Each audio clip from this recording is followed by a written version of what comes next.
Assalamualaikum warahmatullahi wabarakatuh. Perkenalkan, nama saya Liana Azahara dengan nomor NIM 19 30 21 01 12. Saya dari Universitas Islam Negeri Raden Fata Palembang. Saya dari jurusan Pendidikan Islam Anak Usia Dini.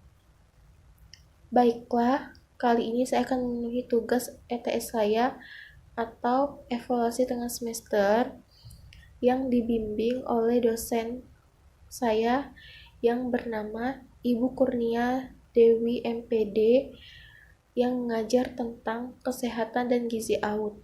Baiklah, di sini saya akan memenuhi tugas evaluasi tengah semester saya yang berjudul Tata Cara Memberikan Pertolongan Pertama Anak Terluka.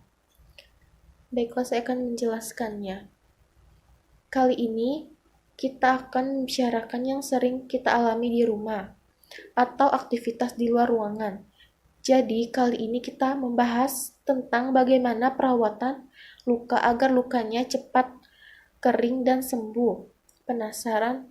Mari kita bahas. Nah, teman-teman, sebelumnya kita harus tahu dulu. Jadi, luka itu bermacam-macam. Ada yang namanya luka gigitan, luka bakar, luka tusuk, memar, luka tembak, luka sayat, luka robek, luka lecet, atau luka goresan dan lain-lain. Nah, setiap luka itu penanganannya berbeda-beda. Mungkin di sini kita memfokuskan untuk penanganan di rumah. Yang di rumah itu seperti luka lecet, atau luka sayat yang kecil, atau luka robek yang kecil. Sedangkan luka-luka yang lain lebih baik seharusnya itu dibawa ke fasilitas kesehatan yang dekat. Bagaimana penanganannya itu lebih aman. Jadi, prinsipnya itu ada 3. Yang pertama, kita harus menghentikan pendarahan. Untuk menghentikan pendarahan, itu kita bisa dengan cara melakukan penekanan. Misal, tersayat nih, jari tangannya kita. Ambil sesuatu atau handuk yang bersih, kita tekan, biarkan selama 1-2 menit. Tujuannya dengan ditekan, pembuluh darah yang membuka akan berhenti pendarahannya, tertutup untuk sementara. Tapi misal lukanya itu besar, ditekan dia tidak berhenti pendarahannya, terus jadi tentunya itu kan dibawa ke rumah sakit. Boleh, misal pendarahannya kita tekan di atasnya, kan berhasil nih. Lengan tahan di atas, kita boleh ikat dengan sesuatu, tapi lamanya tidak boleh lebih dari 10 menit. Karena darah itu sendiri dia akan membutuhkan mengasih makanan, oksigen. Kita tahan di sini itu kan di bawah tidak teraliri darah, nggak dapat makanan, nggak dapat oksigen, bisa mati jaringannya. Prinsip yang kedua, kita mencegah infeksi.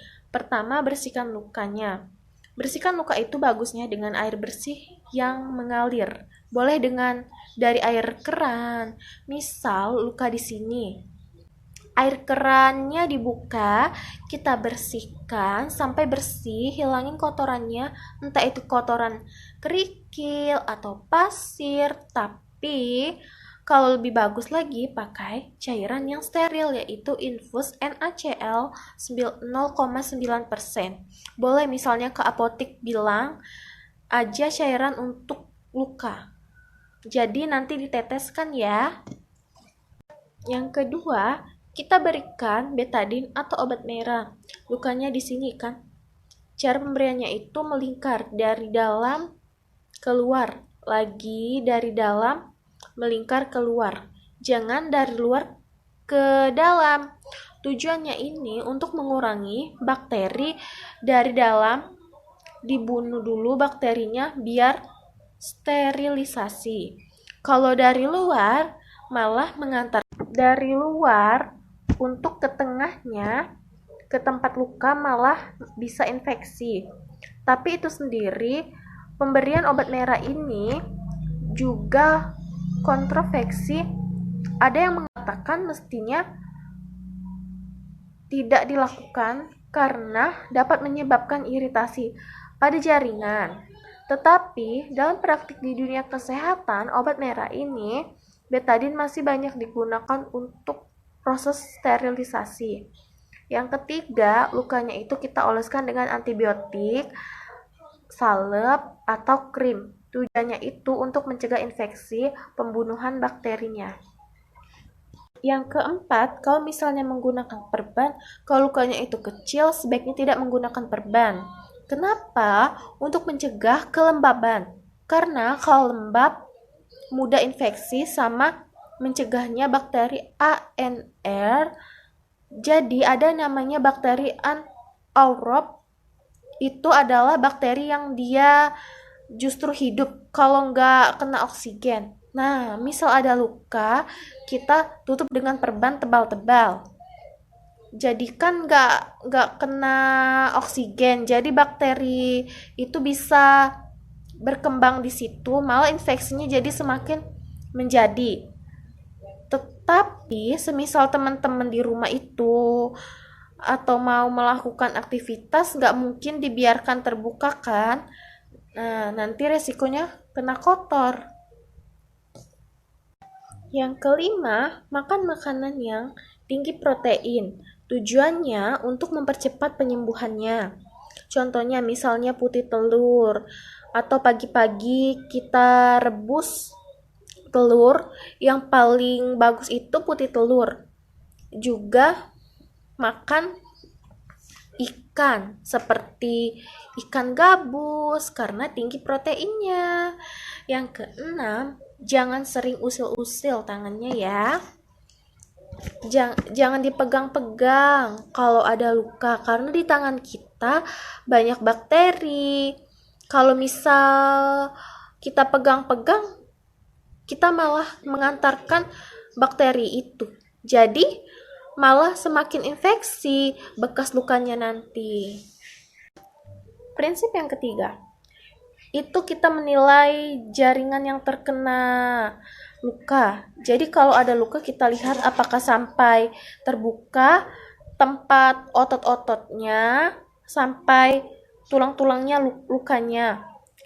Luas sekali, kalau seperti itu langsung dibawa ke fasilitas kesehatan terdekat, karena itu perlu penindakan yang lebih lanjut. Karena kita tidak bisa mengobatinya sendiri karena lebih tinggi resikonya untuk terinfeksi. Oke teman-teman, semoga kalau ada luka cepat sembuh ya. Nah, itu sedikit informasi dari saya tadi. Semoga bermanfaat untuk teman-teman semua ya. Terima kasih. Saya akhiri. Assalamualaikum warahmatullahi wabarakatuh.